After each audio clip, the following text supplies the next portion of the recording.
veral Vrystaat Landbou, die leierskap, Agri SA, Senwes, almal wat hier is. Is amper ongelooflik om te dink, is presies amper 'n jaar môre. Môre is actually 'n jaar, wat die vorige kongres plaasgevind het. En toe het ons net die verkiesing agter die rug en die resultate en die realiteite van regering van nasionale eenheid het begin inskop.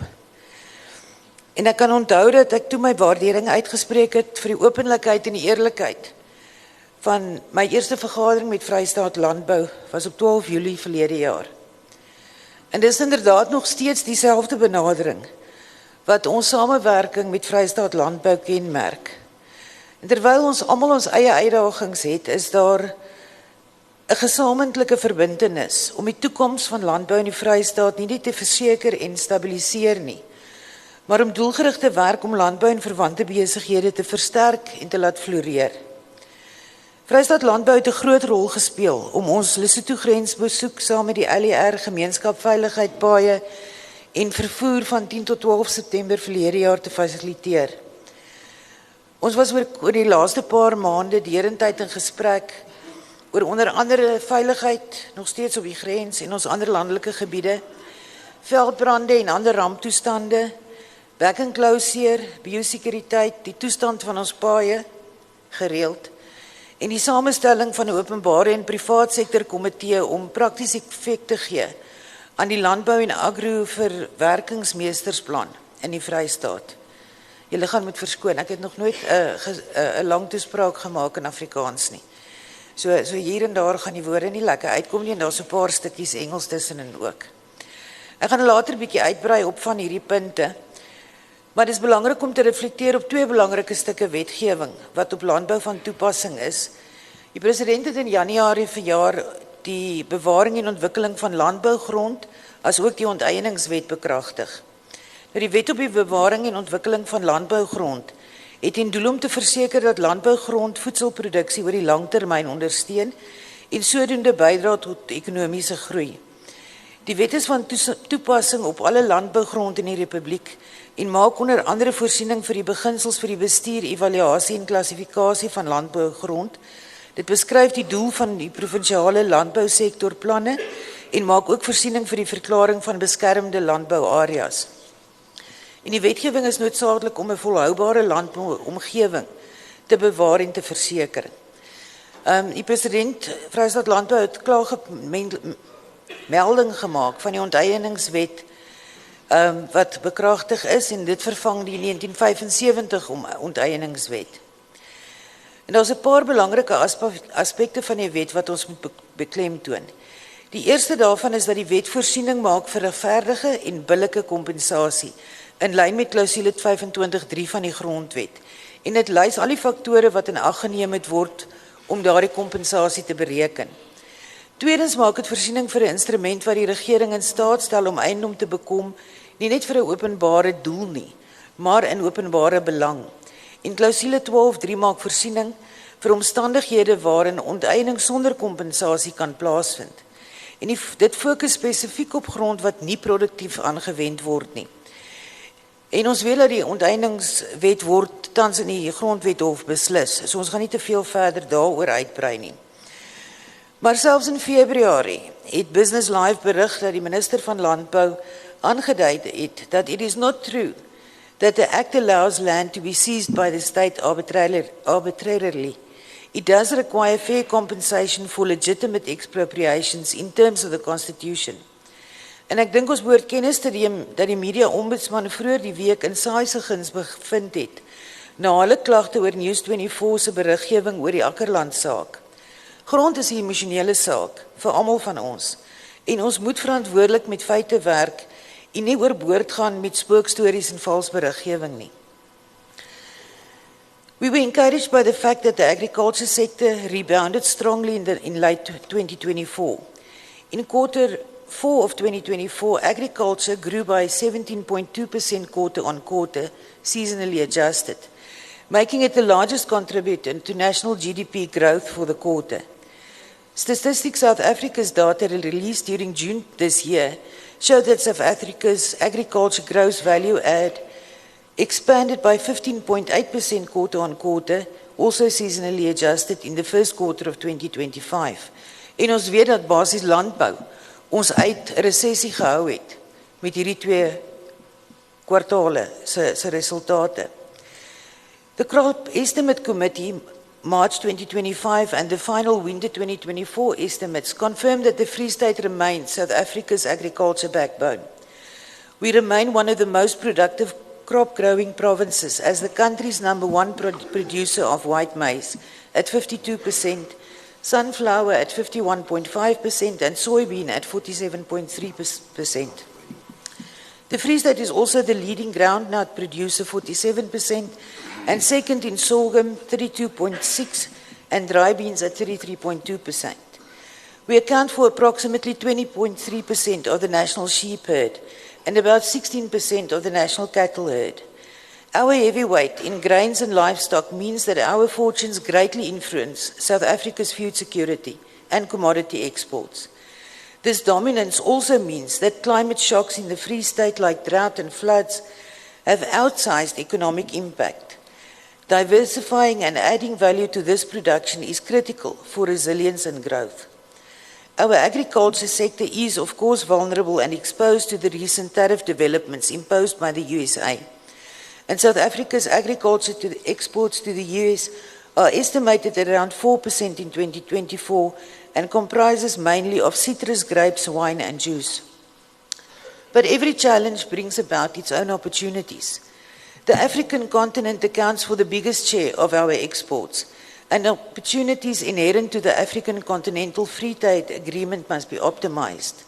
We can leverage South Africa's strategy of expanding agricultural trade with BRICS partners and other emerging countries and economies. China and India in particular are massive importers of food and fiber that align with the Free State's production. China is now the world's largest agriculture importer and opened up to SA beef in 2023. It's currently the top buyer of South African wool. India, similarly, is a huge market, especially for pulses, edible oils, and fruit, where South Africa's presence is still minor. The Free State, through national export programs, should target India for pulses and groundnuts and China for wool, beef, and maize. New BRICS members like Saudi Arabia, the UAE, and Egypt are also high potential export regions for Free State products. These countries import vast quantities of food, presenting an opportunity for Free State's grain, beef, and horticulture producers. An export diversification strategy must be underpinned by a targeted promotion and marketing program for South African products while urgently addressing phytosanitary and tariff barriers. So 2-3 weke gelede was ons saam met Vrystaat Land by Westgrow, wat basies die meerderheid van die aardappelproduksie in ons land beheer. En hulle het ons vertel, hulle is besig om saam te werk met mense in Kuwait en Dubai om aardappels te kweek. Maar in Hertsgwil, op hulle voorstoep, het ons nie swart boere spesifiek, wat besig is om aardappels te plant nie. En met hulle het ons ook gesê, maar terwyl julle die vermoë het, om met mense in Kuwait en Dubai te werk, om aardappels gekweek te kry, kan ons daarom, die vader weet seker 'n paar boere in Hertsgwil aan die gang kry, om aardappels te kweek. Ek het vroeër verwys na ons samewerking met Vrystaat Landbou, om 'n openbare en privaat sektor komitee saam te stel ten einde die IAMP te implementeer en sodoende ekonomiese groei met ontwikkeling in die Vrystaat aan te moedig en te ondersteun. Nou, ons voorsien dat ons werkstrome gaan fokus op onder andere infrastruktuurontwikkeling, gewas en lewende hawe ontwikkeling en produksie, navorsing en tegnologie, waardetoevoeging en agriprosesering, as ook die ontwikkeling van markte en handelsooreenkomste. Ons departement in die afgelope paar maande reeds ooreenkomste gesluit met verskeie organisasies. Onder andere die ooreenkoms met die Nasionale Wolprodusente Vereniging en die Universiteit van die Vrystaat om te fokus op die wolgehalte van boere in die Oos-Vrystaat en Gariep distrikte. Die Da Vinci Instituut het 'n inisiatief in werking gestel wat fokus om 30 studente deur middel van formele akademiese inkubasieprogram op te lei in voedselvervaardiging en voedselproduksie. Ons ooreenkomste met Afasa, die Red Cross en Meals on Wheels versterk ons voedselsekuriteit-projekte. Ons is besig met ooreenkomste met Panar en Seedlink om dit te finaliseer wat nuwe geleenthede vir opkomende en gevestigde boere gaan skep. Ons het ook 'n samewerking met die Independent Development Corporation versterk en hulle het nou 'n mandaat om aktief landbou en agri-prosesseringsprojekte te ondersteun en te befonds. En dit gaan ons ook nuwe geleenthede vir opkomende en gevestigde boere skep. Natuurlik is die veiligheid van ons boere en gemeenskappe op die Lesotho-grens en ander landelike gebiede 'n bron van kommer, beide vir die provinsiale en nasionale regering. En ek het reeds verwys na ons besoek aan die Lesotho-grens. Ons het in gesprek gestree met die minister van Landbou, wat ook met verskeie nasionale rolspelers saamwerk, om met groter dringendheid werk te maak om volhoubare oplossings te vind. Hy het vir ons 'n boodskap gestuur om in te sluit vandag, wat sê, "Dear colleagues, we continue to monitor and address livestock theft along the Lesotho border through multi-sector coordination and active participation in joint oversight forums. Our recent co-led parliamentary session on rural safety affirms a whole-of-government commitment to this issue. Immediate priorities include forging cross-border security partnerships, institutionalizing better traceability and reforming legal frameworks in consultation with provincial and local stakeholders. Our Provincial Department of Safety, Roads and Transport also reports that the Cross-Border Crime Prevention Forum has started to yield positive results in the recovery of stolen livestock and dealing with cross-border crime. The department believes that the continuous engagement between provincial government, Home Affairs and the chieftainship in Lesotho will open new panels to jointly find solutions. It acknowledges, however, that additional investment is required to strengthen the human resource capacity in the Border Management Agency, the police and the SANDF. The one matter that we are definitely lagging behind on is the veld fires, at times set deliberately on the border. We have taken note of a recent report in mid-July where farmers around Wepener and Zastron again faced particular challenges, exacerbated by the condition of the border road and other challenges experienced by the working on fire teams. Whilst we are allocating fire beaters, knapsacks, rakes, bakkie trailers and bakkie sakkies to fire protection organisation and farmers, these may be of limited use on the border. We will therefore be engaging stakeholders and farmers to make appropriate equipment available for use in certain hotspot areas along the border, whilst finding a more innovative approach to the challenge. And let me immediately also emphasize that we are immensely grateful of the role played by the fire protection associations in fighting veld fires throughout the province. And as we know, the FPAs are mostly comprised of our farmers. Ons het een van ons onmiddellike prioriteite bereik met ons SANETS akkreditasie vir ons Kroonstad provinsiale veeartseny laboratorium vir die toetsing van brucellosis. Dit is akkreditasie wat ons nou vir die eerste keer gekry het na 10 jaar. Maar hierdie goeie nuus is egter getemper met die 2 positiewe gevalle van back and claw seer in die Vrystaat. Die een geval in Kroonstad en die ander een in Deniswil.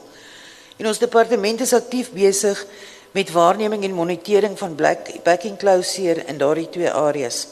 In Kroonstad is die tweede ronde monitering tans aan die gang en tot op datum is geen addisionele of verdagte kliniese back and claw seer gevalle gerapporteer nie.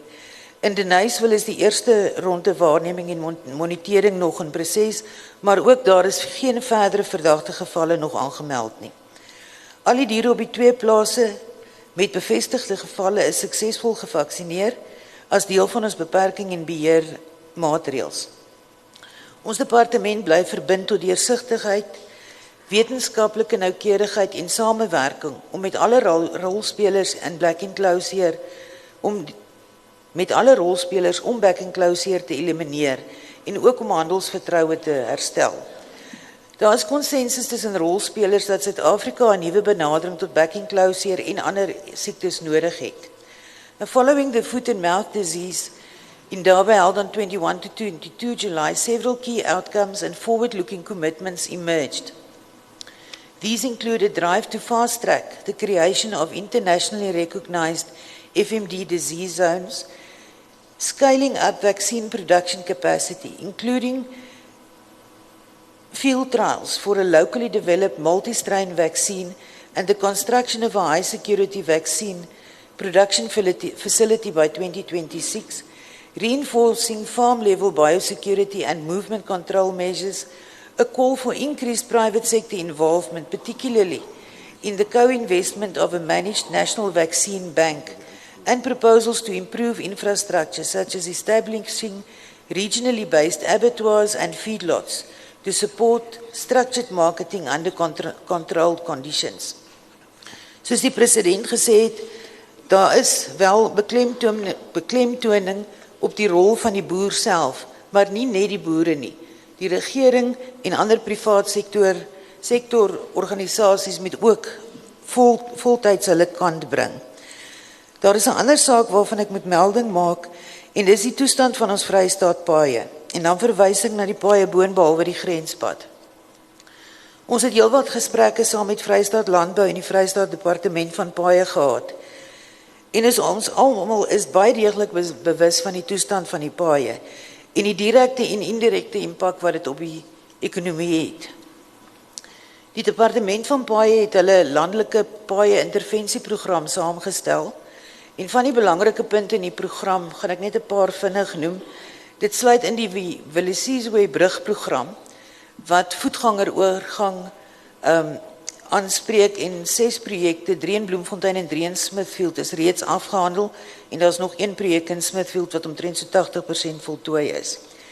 Die huidige beraming om vloedskade aan landelike paaie en brûe in ons 5 distrikte te herstel is ongeveer 591,5 miljoen. En die aansoekproses is nou in deurkokte onderweg. Die Paaie Departement het ons vir ons 'n lys van ongeveer 29 vloedskaaie grondpaaie voorsien, wat aangespreek sal word deur 'n kombinasie van interne werkspanne en Letsema-projekte.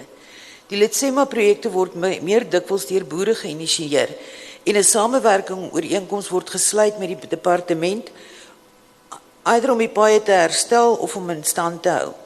Ons gaan vir Vrystaat Landbou daardie inligting deurgee. Ons het ook verlede week 'n gesprek met VKB en die departement van paaie gefasiliteer. VKB het ook 'n fonds wat hulle help om paaie te herstel of in stand te hou wat vir hulle die belangrike ekonomiese paaie is. Ek hoor ook van Senwes se inisiatiewe. En hierdie rolspelers moet almal bymekaar kom sodat ons beter koördineer wie doen wat waar en laat die kwaliteit van die werk op standaard moet wees. Die ander voorbeelde van samewerking met die privaat sektor, tussen privaat sektor en die departement van paaie, sluit in byvoorbeeld Abelang Trading en Sasol, wat noodsaaklike werk gedoen het op die R82 en die R76 rondom Sasol. En dan het die Winburg Landbou Unie, dit kan ook die Winburg Boerevereniging wees, en Bell Equipment het 3-4 maande toetsprogram gehad, waar hulle sekere toerusting getoets het op paaie, en dit is ook inisiatiewe wat verwelkom word. Die ander komponent van die intervensieprogram is die slaggat herstelprogram, wat tans omtrent 19 paaie in 5 distrikte insluit, en dit gaan ons ook met Vrystaat Landbou deel.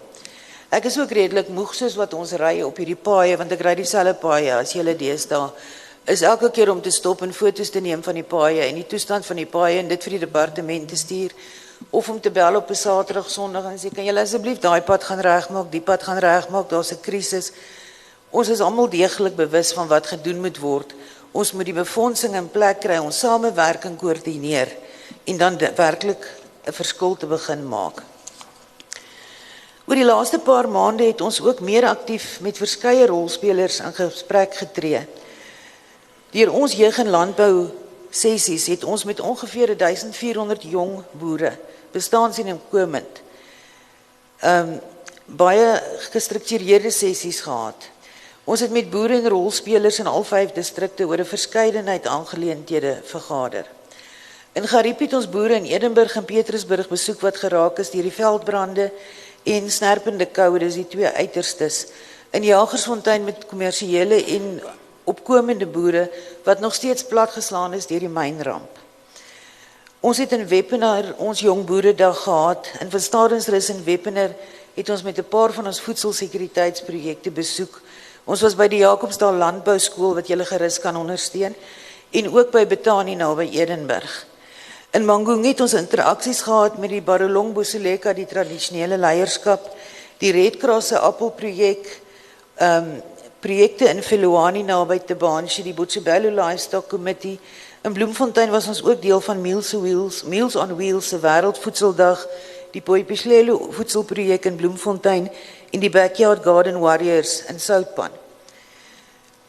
Laat ek julle vertel van die Backyard Garden Warriors. Dis 'n groep jong mense wat geen grond het nie, maar hulle het 'n passie vir boer en hulle het begin op die grond van 'n kerk en daai kerk is 'n shack. En dis waar hulle begin het met niks. Maar hulle het nou soveel gegroei al. Hulle verkoop vrugte deur tot deur, vrugte en groente deur tot deur reg deur die maand. Hulle gaan al geld by die mense wat hulle skuld aan die einde van die maand. En hulle gaan van krag tot krag, want wat hulle dra is passie. Hulle wil 'n verskil maak en dit is die mense wat ons mee wil werk, wat wys dat hulle kan. Die ander kant van die coin is ongelukkig die groepie in Lindley, Gerald Lindley. Met wie ons gemeet het, hulle het nou net 10 hektaar gekry by die munisipaliteit Virgin Soil. Dit is 'n lang proses wat gevolg moet word voor hulle 2 aardappels of eie kan plant. Hulle gevoel is die departement was nie proaktief genoeg nie, hulle soek 'n trekker. En hulle groot complaint was ons verwag hulle moet manual labor hierdie projek begin. En ongelukkig moes ons vir hulle gesê het, ja, dis wat ons verwag. Daar's nie 'n trekker wat deur die lug uit gaan val en gou vir julle gaan kom omploeg en iemand gaan vir julle plant en woepswap daar gaan ons heen nie. 'n Trekker gaan jy waarskynlik sien na 4 of 5 jaar eers. Is 'n harde pad om te loop. So ons werk met hulle, maar dis 'n lang pad. En dis 'n bietjie van 'n realiteitskok vir van die ouens wat wil begin en dit is nie ongekwalifiseerde mense nie. Een van die groep is 'n soil scientist. Hy behoort te weet hoe dit werk. Die passie is daar, maar die gewilligheid om die harde arbeid in te sit. Daai twee praat nog nie met mekaar nie, maar ons gaan hulle nie los nie, ons gaan saam met hulle werk. In Fusili Derby was ons by die Sernik Emerging Farmers Day by Edenville, voedselsekuriteitsprojekte in Koppies in Parys en Frankfurt. In Frankfurt en Tweeling moes ons van 2 projekte afskeid neem. Die een is 'n bokprojek en die ander een is 'n hoenderprojek. Hulle het albei geval ten spyte van 2 pogings van die departement om te help met produksie-insette, either die bokke of die hoenders. Elke keer is alles verkoop. Want die identifisering van die beneficiaries was verkeerd. Dit het net begin as 'n poverty alleviation projek en whether jy 'n kat, 'n hond of 'n donkie gehad het, jy kon deel gewees het van die projek. Dit was altyd gedoem om te misluk. En ons trek nou maar net die streep daardeur, daar's geen moontlikheid om enigiets te verhaal. Daar is niks oor nie. Maar ons moet die projekte tot 'n afsluitpunt bring en sê maar hier stap ons weg. En al toenemend is dit wat ons begin doen. Ons het ook in Kroonstad moes ons in gesprek tree met Mokaka as 'n paar boere wat op klein hoeves was. Hulle moes plek maak vir 'n behuisingsprojek. En so het ons uitgevind dat waar ons geld spandeer het, byvoorbeeld in boorgate, is daar paaie reg oor daai boorgate gebou. So die koördinasie tussen die verskillende vlakke van government, van die regering, moet ook baie beter aandag kry. Daar het ons ook in 'n restitusieprogram vasgeloop, die Gauhelo projek, wat 'n jong vrou grond gekry het by die departement van Landreform, wat dit ook al in Afrikaans is. Wat op daai grond is 'n modderhuis. Sy het geen verdere hulp gekry van enigiemand af nie. Maar sy het met haar paar hoenders begin. Sy vat haar hoenders, die eiers wat hulle lê, sit dit op haar kop, dan loop sy na die pad toe, dan vat sy 'n taxi na die township toe, dan gaan verkoop sy die eiers. Dan gaan sy terug met die taxi na die pad toe en dan loop sy terug na die plaas toe. Die eiers wat sy verkoop, die inkomste wat dit genereer, betaal haar taxigeld. Sy kan niks anders doen nie. So ons het nou daai projek opgetel en gesê, laat ons hulle nader bring. Want duidelik het sy die passie, sy die gewilligheid, sy het vasbeslote. Sy bly saam met haar halfblinde ouma in dieselfde modderhuis, waar daar geen water en geen elektrisiteit is nie. Dit is nie land restitution nie. Dit is nie wat enigiemand in gedagte gehad het, toe ons gesê het land restitution nie. So dit is die tipe projekte wat oor ons pad kom. In Thabo Mofokeng het ons gestaan, Elizabeth Liputso, dat ek eers met hulle praat, natuurlik was ons by Nampo. Daar het ons ook met 'n paar restitusieprogramme met die nasionale departement, wat ons opgetel het, wat ook verkeerd gegaan het, dis Melkkraal en die Koetlanong Farmers Trust in Odendaalsrus. Daar's 'n klomp opkomende boere in Botawil, wat net nie die hulp kry, wat nodig is nie. En natuurlik het Vrystaat Landbou ons gehelp om die vergaderings te hê in die Hertsgville met Beefmaster, Westgrow en Greenlands. In Thabo Mofokeng het ons ook met verskeie rolspelers al in aanraking gekom, onder andere ook die tradisionele leierskap, wat ongelooflike werk doen op hulle deel van die grens met Lesotho.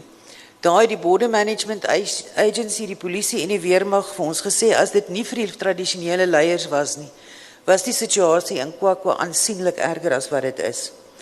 Ons het met boere gepraat in Clarence, Bethlehem, Senekal, Vrede, Harrismith, Reitz, Ficksburg, Ladybrand en Tweespruit. En ons fokus wat op enige iets van die veldbrande tot die sneeuwramp, wit en swart kommersiële en opkomende boere, die departementse wêreldvoedseldag in Ladybrand, in Tweespruit laas jaar, en ook projekte en gemeenskappe saam met die burgemeesters van Setsoto en ek kan nie eers die ander een onthou nie. Die president het 'n paar stellings gemaak in sy rede, wat my nie gaan tempt om hom te antwoord nie, want hierdie is nie 'n ANC-platform nie. Anders gaan ek gesê word, nee, maar ek bring ANC politiek in die Vrystaat Landbou Kongres in, maar laat ons net vinnig vir mekaar sê, die Freedom Charter begin met South Africa belongs to all who live in it, black and white, and that no government can justly claim authority unless it is based on the will of all the people. Dit is hoekom ons die nasionale dialoog nodig het, sodat ons hierdie goed vir mekaar reguit kan sê, en sê waar het ons verkeerd gegaan in die laaste 30 jaar, hoekom is ons waar ons moet wees. En net vinnig, die ANC het nie korrupsie uitgedink nie. So dit dalk verder gevat onder die ANC-regering, maar nie een provinsie is geïsoleer van korrupsie nie, nie eers die Wes-Kaap nie. It takes two to tango. Blameer die amptenare aan die een kant, maar wie was die ander vernoot? Kan nie korrupsie op jou eie pleeg nie, jy het iemand nodig. En dit is iets waaraan ons moet begin aandag gee. In Julie hierdie jaar het Daily Maverick 'n redelike satiriese artikel gedoen oor korrupsie in die privaat sektor, en die uiteinde, die slotsom waartoe hulle gekom het, is dat government corruption en private sector corruption, same WhatsApp groep. Dit verg van ons om 'n bietjie na onsself ook te kyk. Ons kan nie begin kies watter wette ons wil nakom nie. Wette is daar. As jy bereid is om die speedkop sy koeldrankgeld te gee, moenie kom kla oor die amptenaar wat aan die ander kant die R500 of die R5 miljoen laat verdwyn na ander kanale toe nie. Dit verg van ons eie integriteit, om ons eie integriteit reg te kry. Integrity is what happens when no one is looking. En as ons daai begrip begin versterk regdeur alle vlakke waarmee ons werk, plaaslike regering, provinsiale regering, nasionale regering, ons privaat sektor. Ons almal moet terugkeer na wat is ons waardes. Wat ons is bereid om voor te staan. Ek het tot my ontnigtering so 2 weke terug uitgevind. Ek is die enigste certified fraud examiner in die departement van landbou. Dit kan nie wees nie. Ons moet ons kapasiteit begin opbou weer. Dit kan nie ek as die MEC wees wat gaan korrupsie ondersoek nie. Dit werk net nie so nie. In ander departemente is daar sterk anti-korrupsie kapasiteit wat al gebou is, maar ons moet dit eweredig versprei deur al ons vlakke van regering. As ons kyk na privaat sektor, Steinhoff, 250 biljoen. En Steinhoff klink na die groot storie, wat ons dalk nie direk geraak het nie. Totdat julle weet hoeveel mense op grondvlak, ons bure, ons vriende, geaffekteer is, wat 100% van hulle pensioengeld op ouderdom 65 tot 70 verloor het, wat nie 'n sent oor het nie, wat by hulle kinders moes gaan intrek het. En ek weet self van 'n geval, een van my vriendinne is geaffekteer hierdeur. Dan begin jy besef, maar korrupsie is nie 'n faceless crime nie. Korrupsie het 'n gesig, het 'n naam. Hy sit langs jou. Hierdie goed gebeur.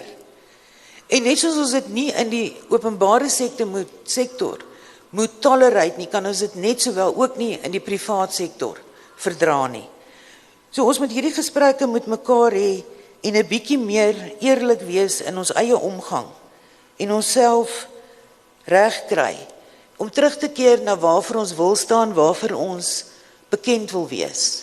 Ek dink Tini, jy het vroeër ook gepraat om te sê, besluit waarvoor jy bereid is om te staan, al staan jy alleen. In elke ding wat ons elke dag doen, dit is wat ons werk moet kenmerk. So over the last 12 months, we have travelled across the Free State, meeting commercial emerging and subsistence farmers, food security and land care project beneficiaries, organized agriculture and agricultural organizations. We took the time to understand particular conditions faced by our farmers, black and white, on the 485-kilometer border with Lesotho. I am profoundly aware of the weight of your struggles, the depth of your resilience, and the importance of the work you do. To cultivate a prosperous agricultural sector in the Free State, it is imperative that we unite, collaborate, and seek solutions collectively. It is essential to foster collaboration that support commercial farmers, that uplifts black farmers, that provide robust support for burgeoning agribusiness and channel investments, that will elevate small-scale farming into thriving, sustainable commercial ventures. Agriculture transcends mere survival. It embodies the principles of development, of cultivation, and the establishment of a lasting legacy.